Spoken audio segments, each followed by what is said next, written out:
The last transmission from Outpost Sagan lasted precisely 17 seconds. It was garbled, fragmented by static, and a wave of electromagnetic interference that shouldn't have existed in that part of space.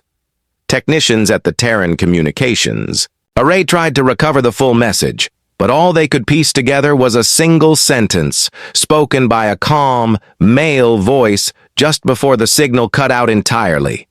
This isn't a surrender. This is a warning. No further signals followed. No pings from satellites. No telemetry from mining drones. Just silence. Outpost. Sagan wasn't an important colony by galactic standards. It housed fewer than 600 personnel, mostly engineers and terraforming scientists. It had no major defense fleet. It didn't even have a full-time ambassadorial office. But within hours of the silence, Earth Fleet Command entered emergency posture, not because of the colony's resources and not because of its strategic value, but because Commander Elias Rain was stationed there. He was a former special operations strategist, reassigned to colonial security 3 years prior. A quiet figure, rarely in the news, known for his calm disposition and unshakable judgment. Colleagues described him as focused, efficient, and occasionally blunt, but never reckless. When Earth Fleet sent a reconnaissance drone to investigate, the feed cut off as it entered Sagan's upper orbit. Just before blackout, one frame slipped. Through, the outpost's main tower, partially collapsed, with a tall figure standing at its base. He wore no armor, held no weapon, just a dark field uniform with the Terran insignia on the sleeve. Facial recognition tagged him instantly. Rain. Standing completely still in the middle of the ruins. The footage sent ripples through the galaxy. Across the communications web of the Galactic Accord, diplomatic channels buzzed with coded messages. The Cathari Dominion, an aggressive expansionist civilization, had been pressing into nearby systems. Their scouts had been seen just 3 weeks prior near the frontier. Now, a colony was silent. Some assumed it was a raid. Others believed it to be a test. But what concerned most of the Accord wasn't the silence. It was that a single human had been seen alive and calm at the center of it all. Within the Cathari command chambers, the incident was labeled as tactical friction. Their official message to the Accord was brief. We encountered unanticipated resistance. No formal conflict declared, but off-record, their internal assessments showed confusion. A standard landing force had been sent to Outpost Sagan. Communications from the unit had ceased 20 minutes after deployment. No trace of them had been recovered. Their ships had been abandoned in orbit, powered down, drifting in a silent pattern, as, if left intentionally, on Earth high-level analysts began reviewing Commander Rain's profile more carefully. His file wasn't extensive, but redacted sections hinted at past operations of significant scale. His reassignment to a quiet colony had never raised questions, until now. Earth's ambassador to the Accord, Dr. Marin Solari, issued a public statement 3 days later. Humanity has always stood for peaceful collaboration. But let no one mistake our patience for weakness. We protect our people. We do not initiate conflict, but we will not retreat from it. The message was carefully worded, yet firm. It didn't name the Cathari. It didn't need to. Every government in the Accord knew who was responsible. And yet, the most unsettling part remained. Rain had not left a trail. There were no outgoing messages after the blackout. No evidence of military engagement. No casualty reports. Even the colony's logs had been wiped clean. Only the single fragment of audio, "This isn't a surrender. This is a warning," remained as proof that someone had chosen to respond in an unexpected way. And somehow, that response had changed the tone of an entire galactic conversation. In the days that followed, rumors spread through civilian networks. People claimed to see a tall human figure on other outer worlds, watching from the horizon. News feeds speculated wildly. Was Rain still alive? Was he operating alone? Was he acting on Earth's behalf or without their knowledge? But among the quiet corners of the Accord's leadership, one question echoed louder than all the rest. What happened on Sagan, and what exactly did one human do that made an entire Dominion stop speaking? 3 days after the incident at Sagan, a Cathari diplomatic ship departed from neutral space without making its scheduled communications stop at the Accord transit station. This alone wouldn't have raised alarms, except that the ship's automated identification beacon blinked erratically as it passed the edge of human-monitored territory, as if something within its systems had been disturbed. The Galactic. Accord took notice, not just because of the deviation, but because the Cathari rarely deviated from anything. Their society was built on efficiency, coordination, and strict hierarchy. Every movement had a purpose. Every silence had a reason. Yet for the first time in decades, the Dominion was not broadcasting confidence. It was broadcasting uncertainty. Within, the sprawling towers of the Accord's central hub, situated in orbit around the gas giant Virelom Prime, delegates from over 40 civilizations convened in an emergency session. Human representatives sat near the center now, no longer observers, but full members. A decade ago, that wouldn't have been the case. Now Earth had voice and vote. The chamber's lights dimmed as Dr. Marin Solari, Earth's ambassador, stood to speak. "Honorable delegates," she began, her tone measured but clear. "We are still gathering information on what occurred at Outpost Sagan. We regret the silence, and we share your concern. But let me make this much plain. Commander Rain did not provoke this event. The colony was peaceful. It was a civilian installation. If someone expected surrender and did not receive it, that was a choice made by the intruders." A low murmur spread across the floor. Solari continued, "Humanity has no interest in destabilizing the region, but if any power believes our silence is consent to aggression, let them be reminded. We stand for peace, not submission." She sat down. The chamber remained quiet longer than usual. Across the stars, the story of Sagan began to shift. What had been framed as a border incident became something far more compelling. The story of a single human officer who may have halted an invasion on his own.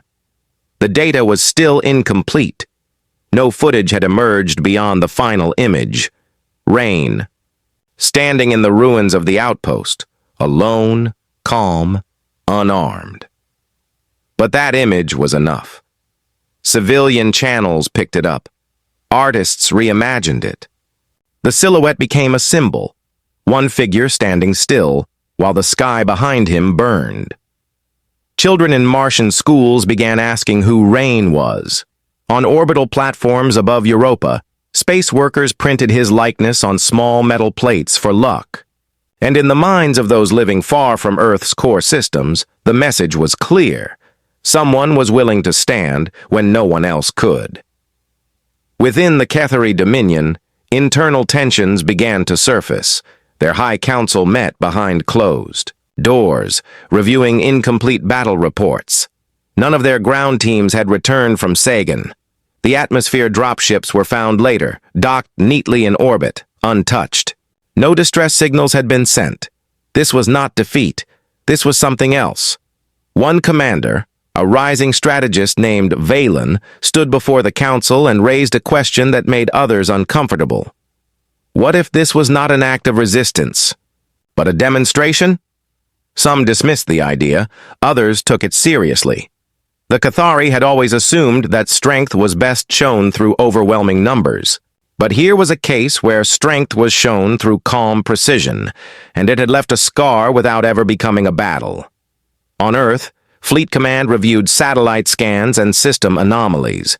The question wasn't whether Rain had survived. The question was, what had he done? He'd left no digital trace, no open communication. Yet all signs pointed to a deliberate action. cutting off the outpost's systems, neutralizing the invaders without structural collapse, and allowing just enough evidence to remain. Some believed he was still alive, acting independently.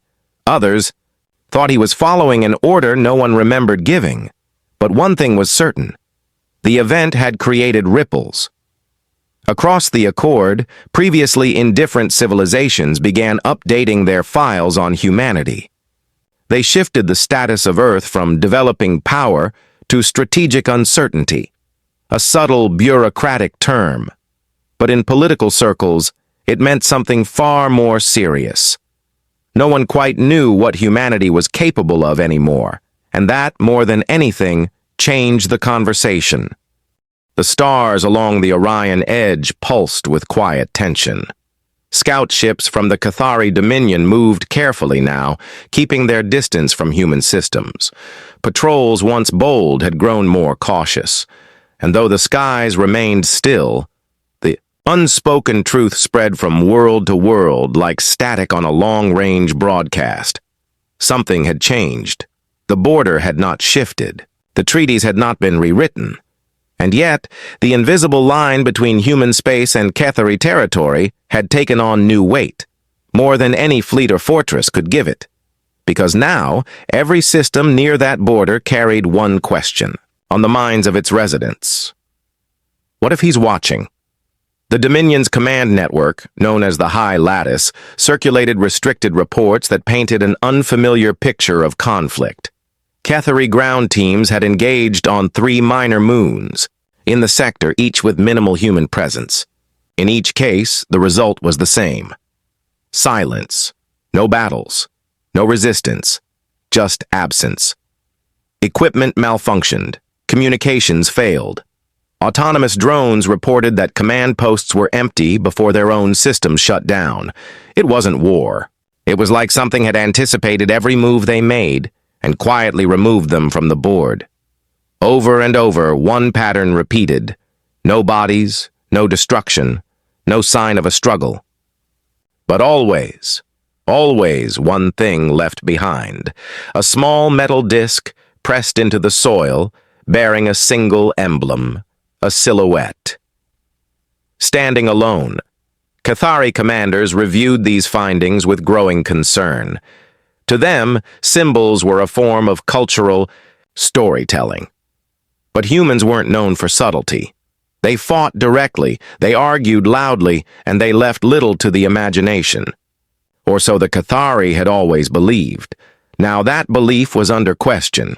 In a solar system called Ryden's Reach, an unclaimed stretch of planets once considered worthless, something strange began to occur. Human listening posts, long thought, inactive, came online one by one. Unmanned satellites aligned their arrays toward Cathari space.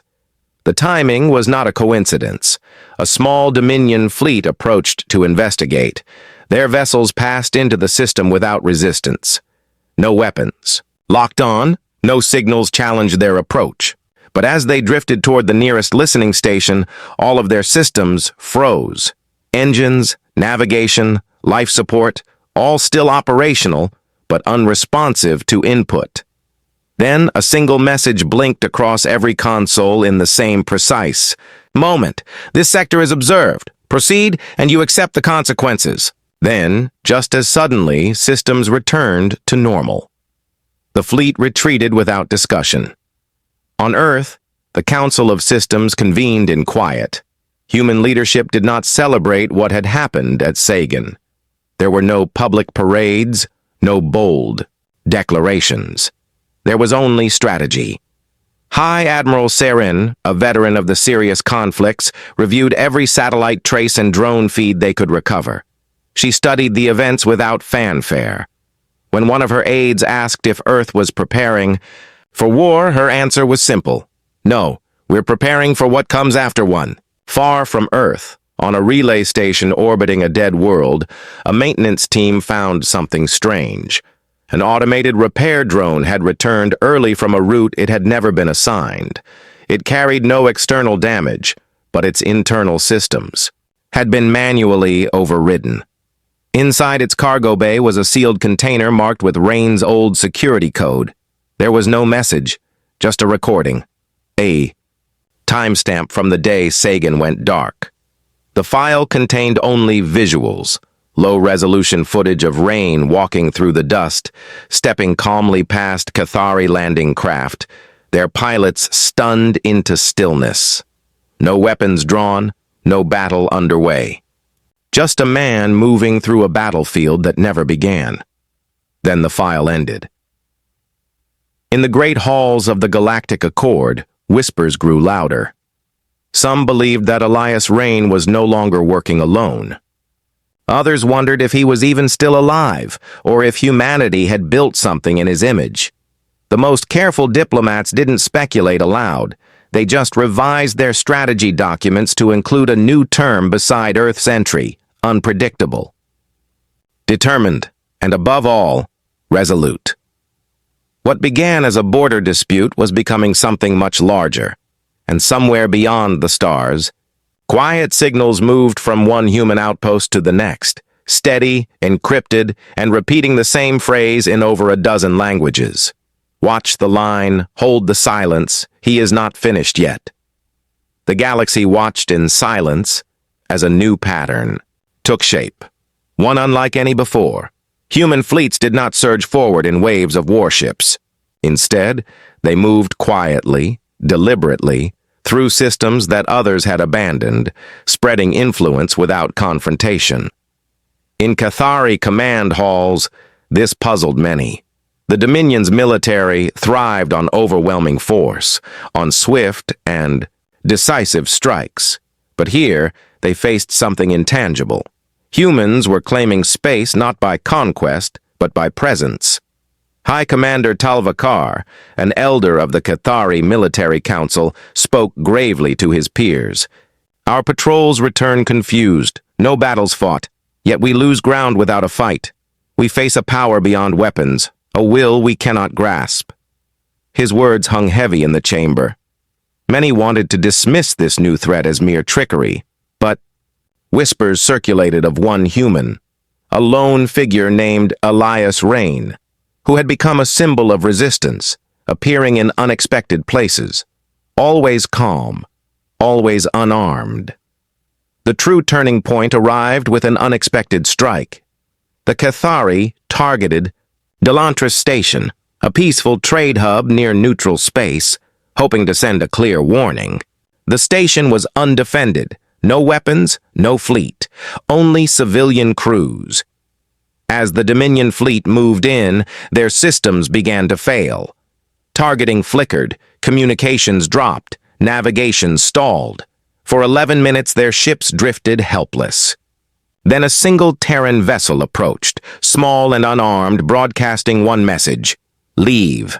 This is your only chance to choose peace." The message echoed silently. A Cathari commander ordered weapons locked on the vessel, but the moment the weapons powered up, every ship shut down, systems going dark one by one as if by command. Lights returned, shields reactivated, but the human vessel had vanished. Weapons would not respond. The fleet was forced to retreat, unscathed but defeated without a single shot fired. The galaxy was stunned. No celebration, no panic, just a sober recognition that Earth had changed the rules of engagement. Earth no longer relied on brute force, but on control, precision, and an unyielding will. In Galactic Accord chambers, the word spread. Humanity was no longer a simple power. They were unpredictable, resolute, a force whose quiet action spoke louder than fleets. Within the Cathari ranks, a phrase emerged: "Check the silence." When humans didn't respond, it meant they were already watching, already acting beyond sight. Earth itself went quiet. No broadcasts, no fleets on parade. Outposts stopped replying. The galaxy knew something profound had shifted. The war that hadn't started now lingered on a knife's edge. And the question everyone whispered was the same. What would happen if Elias Rain spoke again? Months passed after the silent stand at Delantri. The galaxy held its breath. No human fleet had fired a shot, no new outposts had fallen, and yet the tension thickened. Across countless star systems, the question echoed, was Elias Rain still out there? And if so, what would he do next? Then, it happened. A broadcast unlike any before. It began as a faint signal in the dark. A single transmission, drifting through space, barely audible at first, picked up by listening posts on the fringes of human space. The message repeated steadily, in dozens of languages, and carried a weight that none could ignore. You want war. Then you've already chosen death. The transmission was signed only by one name, Rain. On Earth, the Council of Systems convened quickly. The broadcast was real, it was direct, and it was a challenge. No one knew exactly where it came, from or how. But its clarity was undeniable. Humanity was no longer willing to wait in silence. Admiral Saren stood before the council, her expression unreadable. This message is a declaration, she said. Not of war, but of resolve. They've made their position clear. If anyone seeks conflict, they will find only destruction. Her words spread quickly beyond Earth's walls, carried by news feeds and diplomatic channels. The message resonated across worlds tired of tension. Some saw it as a warning, others as a promise. In Cathari space, the impact was immediate.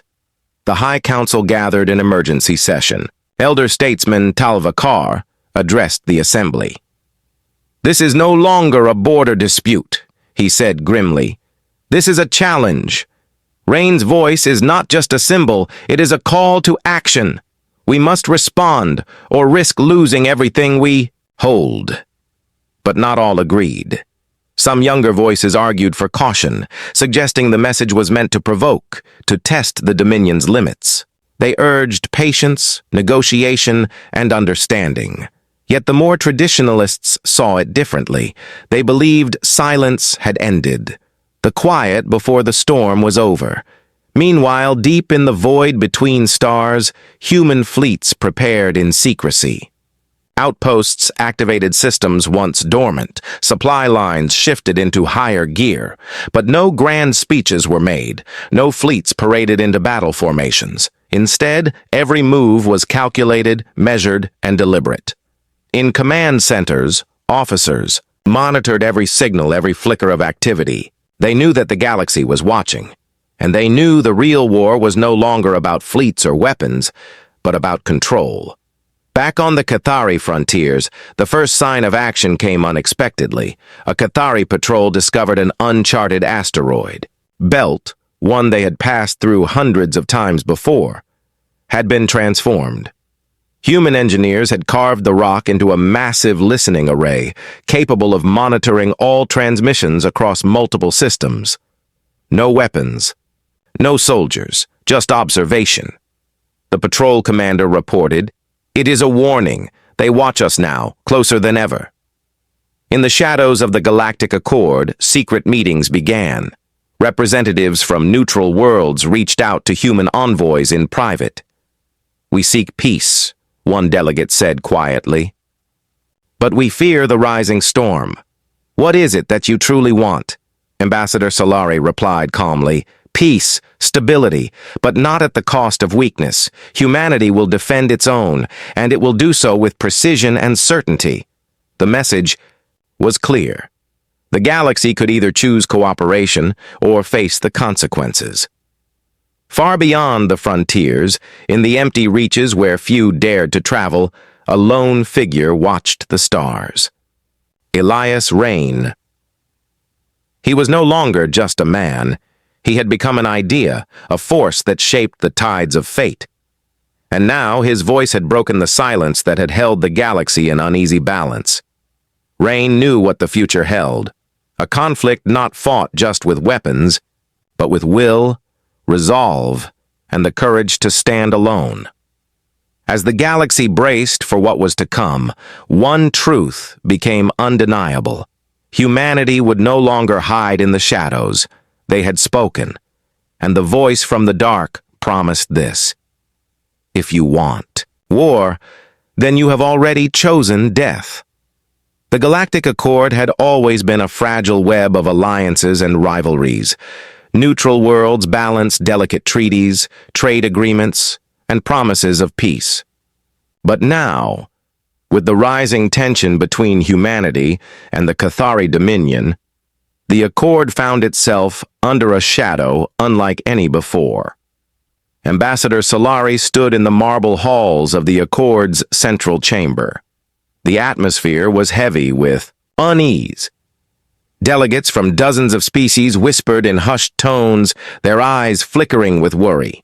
The message from Earth, Rain's voice from the dark, had unsettled them all. Solari's voice rang clear and calm. "We seek peace," she said, "but peace requires strength. We do not threaten. We only respond. The choice lies with you." Yet, not everyone was convinced.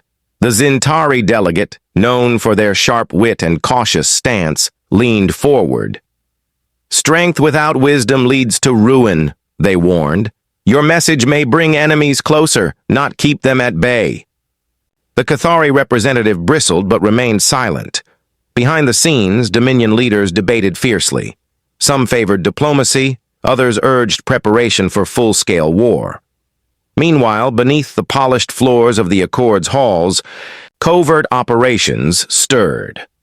Unknown agents infiltrated systems, searching for signs of weakness.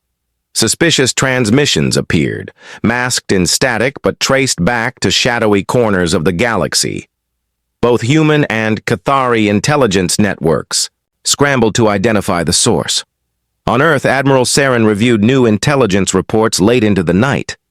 "We face threats on multiple fronts," she told her team. "Not just military, but political and covert. The Accord is fragile, and there are those who would see it crumble."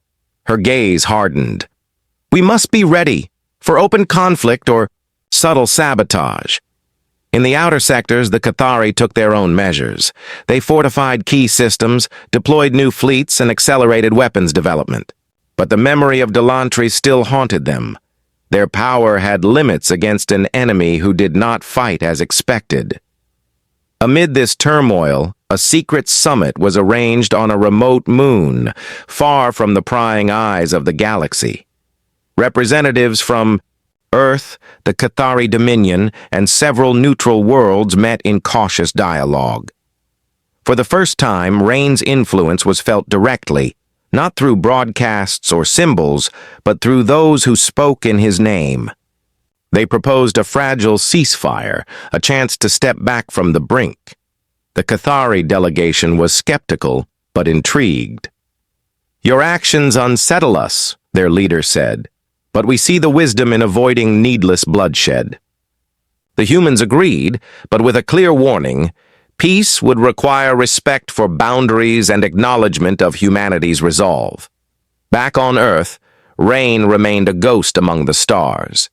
His presence was felt everywhere, yet seen nowhere. His voice had pierced the silence, but his true plans remained hidden, a shadow guiding the tides of the future. As the summit adjourned, the galaxy held its breath. The Accord's fate, and the fragile balance between war and peace, now rested on a knife's edge. And in the quiet corners of space, one truth echoed louder than ever. Humanity stood ready. The shadows over the Accord had only just begun. The fragile ceasefire declared at the remote summit had barely taken root when the first cracks appeared. Across the border systems, small skirmishes flared up, not large battles, but sharp, precise strikes that unsettled both sides. It was a reminder that peace was a delicate thread, easily broken. Admiral Saren stood on the bridge of the flagship Resolute, watching the blinking stars through the viewport. Reports came in, outposts attacked, communications jammed, convoys disappearing without trace. "They're testing us," she said quietly, "probing for weaknesses. We must be ready to respond." Her officers nodded grimly. No one doubted the war was coming. In the heart of Kethari space, High Commander Talvakar prepared his forces for what many believed was inevitable. His advisors urged caution, but Talvakar understood something few did. This war would not be fought by armies alone. It will be fought by minds, he told his generals. By strategy, deception, and will. We must see beyond the surface. The first major clash came on the icy world of Varkesh Prime, a mining colony crucial to Cathari supply lines. Human forces launched a sudden, coordinated strike, not with overwhelming firepower, but with precision sabotage that crippled the colony's defenses and supply infrastructure. The Cathari were caught off guard. Their response was swift, but the damage was done. Meanwhile, Elias Rain remained an enigma. Though rarely seen, his influence was everywhere. Through secure channels, he directed operations that baffled enemy commanders. His strategy was clear: to avoid large-scale destruction while dismantling the enemy's ability to wage war. Back on Earth, the Council of Systems debated the risks and costs of continued conflict. Some urged negotiation, fearing escalation. Others stood firm, insisting that humanity's survival depended on demonstrating unyielding strength. Ambassador Solari voiced what many feared, but few said aloud. We are fighting for more than territory. We fight for the right to exist on our own terms. In the void between stars, alliances shifted. Neutral worlds found themselves pressured to choose sides, their futures uncertain.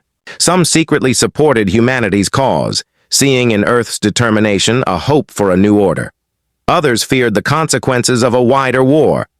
As the conflict intensified, the phrase, "You want war, then you've already chosen death," became a rallying cry among human forces. It was more than a threat. It was a promise of resilience, sacrifice, and relentless defense. On Varkesh Prime's frozen surface, the battle reached its climax. Human operatives and Cathari defenders clashed in brutal, close-quarters combat, amid the ruins of mining complexes and shattered ice fields. The fight was fierce, but the humans held their ground, turning the tide. In the aftermath, High Commander Talvakar received a message, clear, direct, and unyielding. A single line, echoing through the silence. You want war? Then you've already chosen death. The war had truly begun, and with Elias Rain's voice leading the charge, humanity was ready to stand alone, no matter the cost. The battle for Varkesh Prime had shaken the foundations of the Cathari Dominion. No longer could they dismiss humanity as a minor threat or a mere curiosity. The war was real, brutal, and relentless, and the galaxy was changing with every passing moment. Elias Rain stood quietly in the command chamber aboard the Resolute, his gaze fixed on the swirling star fields outside. He was no longer just a man. He was a symbol of human will, of the unyielding spirit that refused to bow or break. Around him, his officers moved with precise efficiency, coordinating fleets, supply lines, and communication grids. The war was far from over, but humanity was no longer on the defensive. They were shaping the future. Across the stars, the Cathari Dominion grappled with the new reality. High Commander Talvakar faced criticism from hardliners who demanded more aggressive tactics.